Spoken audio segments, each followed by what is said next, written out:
When most people think of Jewish life in America, they picture Manhattan, the delis, the Diamond District, the Upper West Side synagogues.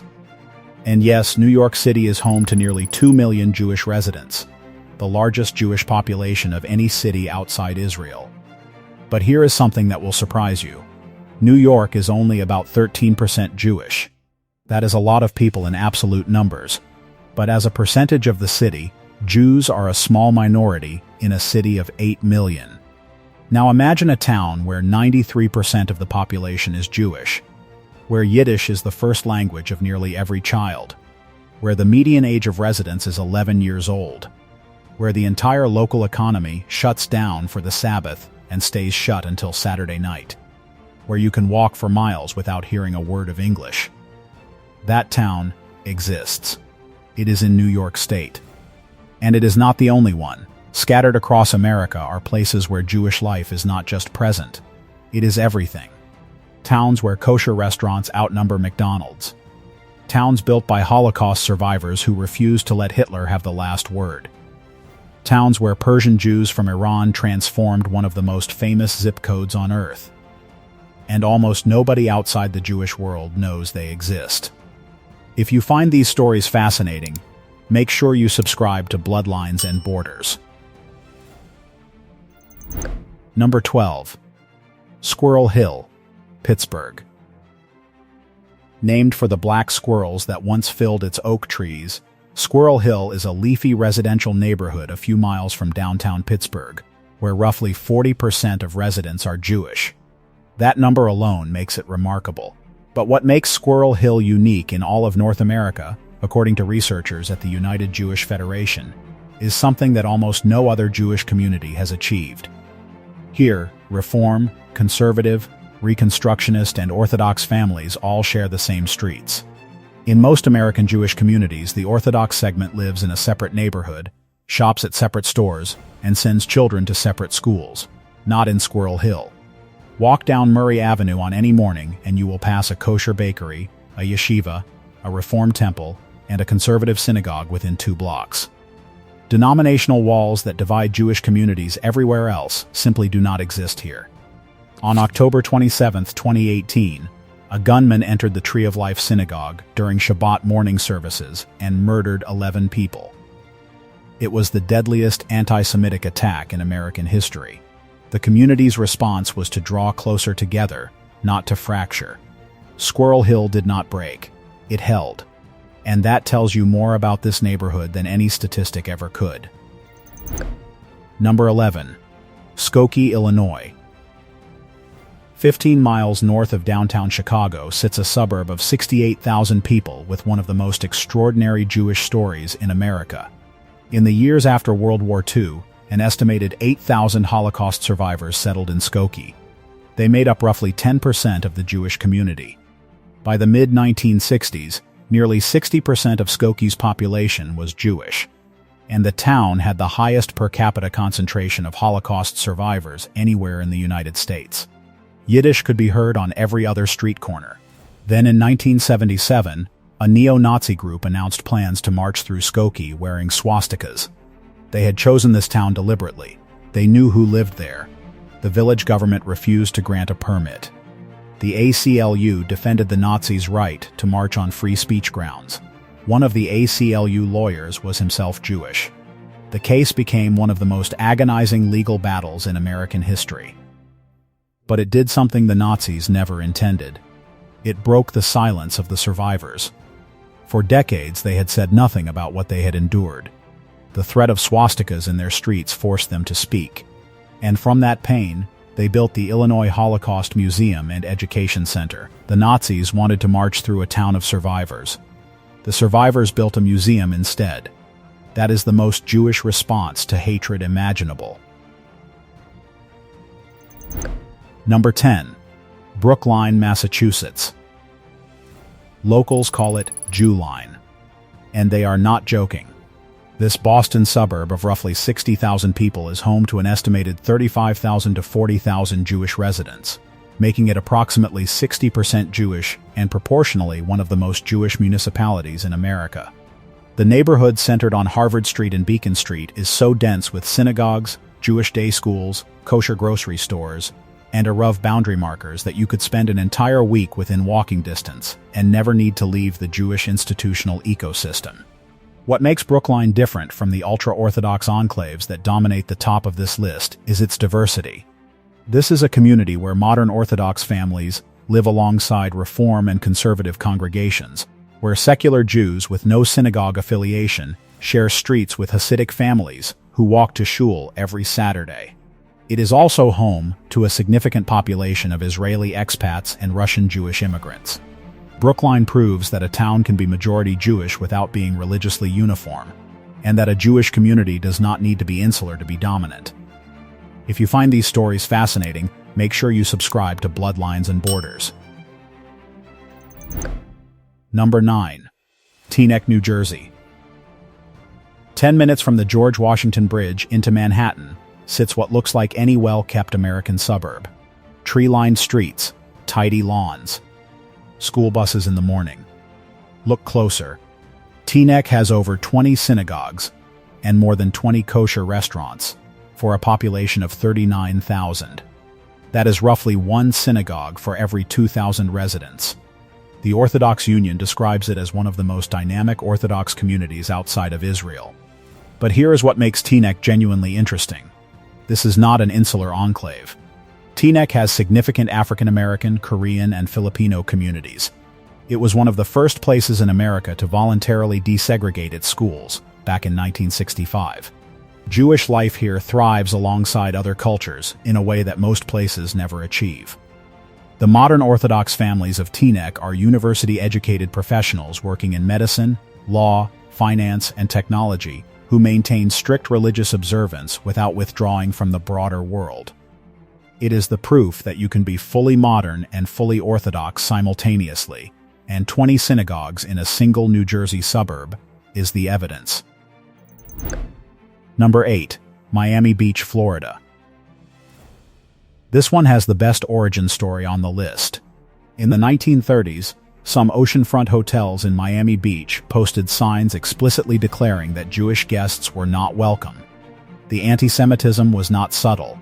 It was printed on the front door. Then, in 1949, Florida passed a law ending discrimination in real estate and hotels. The Jewish community did not just arrive, it exploded. By the 1970s, nearly 80% of Miami Beach's population was Jewish. The city elected at least 16 Jewish mayors. It earned the Yiddish nickname Shtetl by the sea, Shtetl being the word for the small Jewish towns of Eastern Europe that the Holocaust had destroyed. The community that was told it was not welcome built the city in its own image. The first synagogue, built in 1929, still stands as the Jewish Museum of Florida. Today, the Jewish percentage has dropped significantly as demographics have shifted, but the legacy is embedded in the architecture, the food, and the dna of the place. Miami Beach went from no Jews allowed to practically all Jews in a single generation. If that does not capture the Jewish talent for turning rejection into domination, nothing does. Number 7. The Five Towns, Long Island. Lawrence, Cedarhurst, Woodmere, Hewlett, and Inwood. 5 villages on the south shore of western Long Island with a combined population of roughly 50,000, an estimated 30,000 of whom are Jewish. In some pockets, the Jewish population reaches 75%. On a Friday afternoon in Cedarhurst, Central Avenue transforms into something you will not see anywhere else in America. Bakeries push out fresh challahs as fast as ovens allow. Kosher butchers and fish shops do the highest volume of the entire week. Grandmothers run into granddaughters on the pavement. The entire mechanism of Jewish communal life shifts into its highest gear as the Sabbath approaches. And then, when Shabbat arrives, Central Avenue falls silent. Shops close. Cars disappear. The rhythm of an entire commercial district is dictated not by capitalism, but by the Jewish calendar. The Orthodox community that started with a handful of families in a Cedarhurst storefront in 1928 has grown into the dominant institutional force that opens and closes the economy of 5 towns every single week. Number 6. Beverly Hills, California. You think of Rodeo Drive and movie stars. Here is the reality. Approximately 61% of Beverly Hills residents are Jewish, making it the second most Jewish incorporated place per capita in the entire United States. And the largest religious community is not Ashkenazi, it is Persian. Following the Iranian Revolution of 1979, waves of Jewish families fled Iran and settled in Beverly Hills and nearby Westwood. The concentration became so significant that locals started calling a section of Westwood Tarangelis. An estimated 50,000 Persian Jews live across greater Los Angeles. This is a Jewish world most people have never encountered, not the Ashkenazi Eastern European tradition that shaped New York. This is Persian, Iranian, a culture with its own food, its own music, its own traditions of faith and family that stretch back 2,500 years to the time of Cyrus the Great. Beverly Hills is where the oldest surviving Jewish diaspora community in the world rebuilt itself after a revolution drove them from their homeland. And they did it on one of the most famous streets on earth. If you find these stories fascinating, make sure you subscribe to Bloodlines and Borders. Number 5. Boca Raton, Florida. An estimated 70.8% of residents identify as Jewish. The city has 16 synagogues and over 40 kosher restaurants, markets, and bakeries. And this enormous community traces back to a single family who arrived in 1931. What built Boca Raton was migration. Jewish retirees from the American Northeast, particularly New York and New Jersey, moved south in enormous numbers from the 1970s onward. They did not just bring themselves. They brought their synagogues, their delis, their social clubs, their entire way of life. They rebuilt the Lower East Side in the Florida sunshine, except with palm trees and no state income tax. Since the pandemic, the migration has accelerated with younger Orthodox families relocating for warm weather and tax advantages. A sun-drenched city where 70% of the population is Jewish and 40 kosher restaurants line the streets started with one family and 90 years of snowbirds. Number 4. Borough Park, Brookline. This is the densest Jewish neighborhood in the United States, and it is not even close. Borough Park's 2 square miles contain nearly 100,000 Jewish people in 23,000 households. 78% of households identify as Jewish. 96% are members of synagogues. 83% are married. Only 2% are divorced. Those numbers read like a census from a different century, but this is Brookline in 2026. Borough Park is predominantly Hasidic, with Bobover, Belzer, and Ger Hasidim among the most prominent communities. 13th Avenue, the main commercial strip, is lined with kosher bakeries, Judaica stores, wig shops, and Hebrew bookstores. On Shabbat, the streets empty of cars and fill with families walking to synagogue in their finest clothes. Children are everywhere.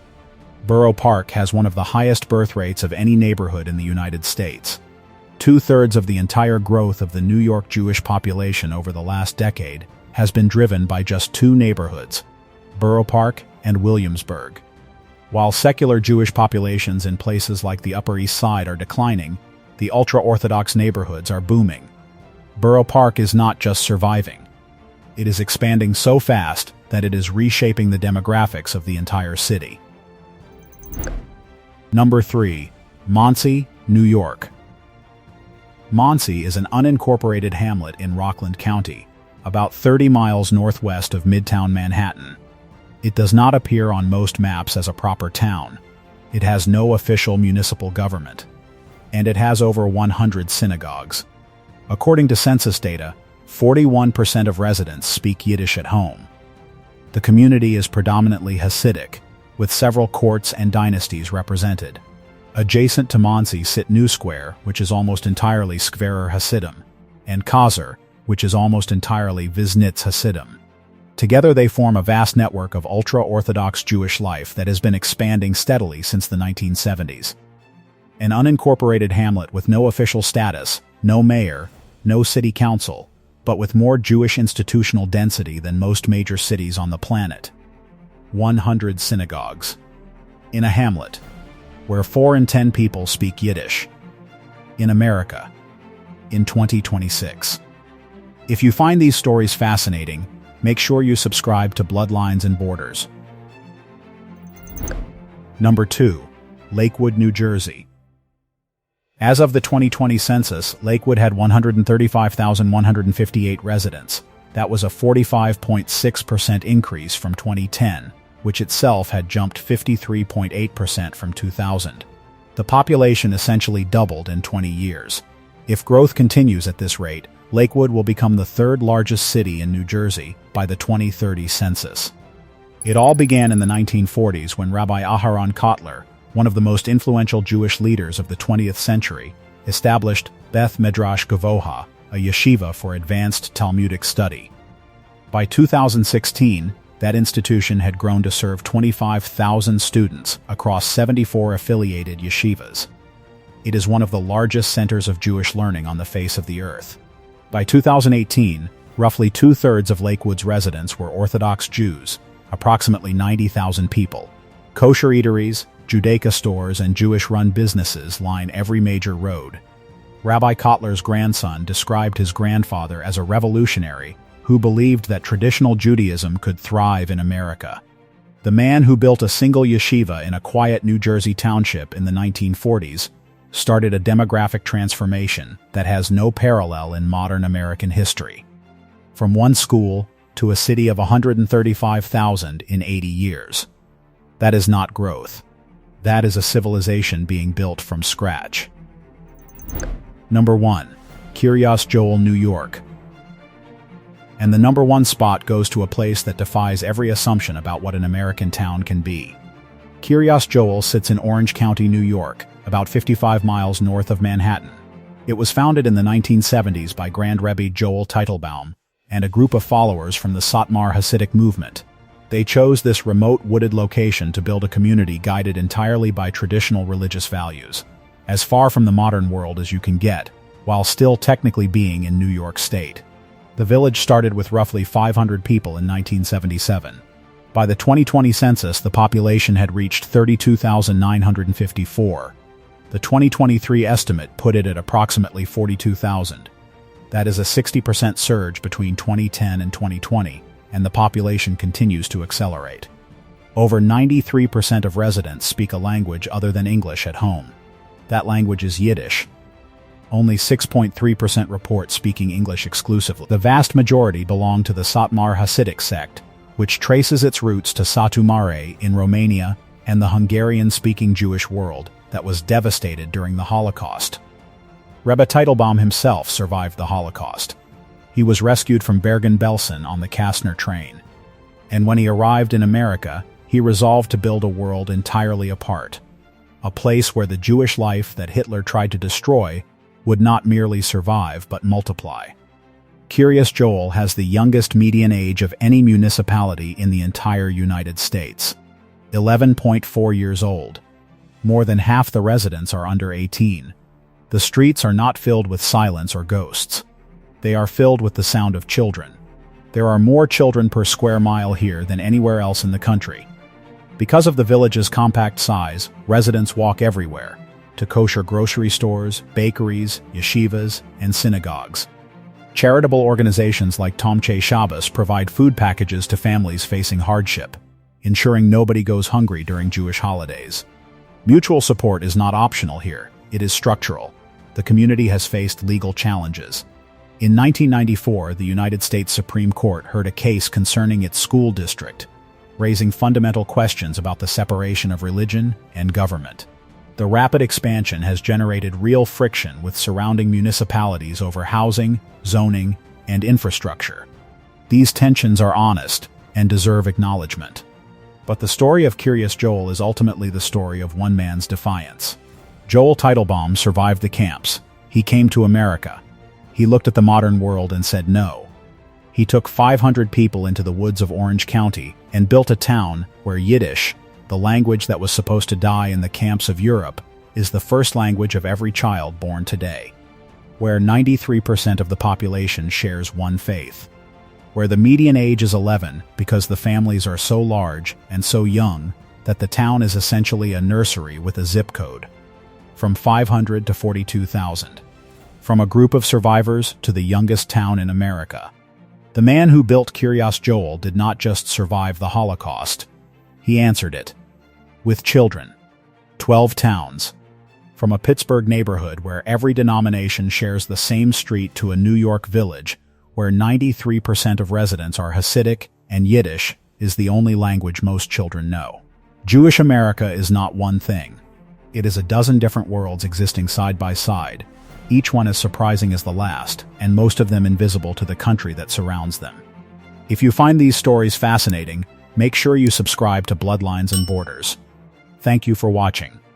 If you want to go deeper, the next video on your screen is one you won't want to miss. I'll see you there.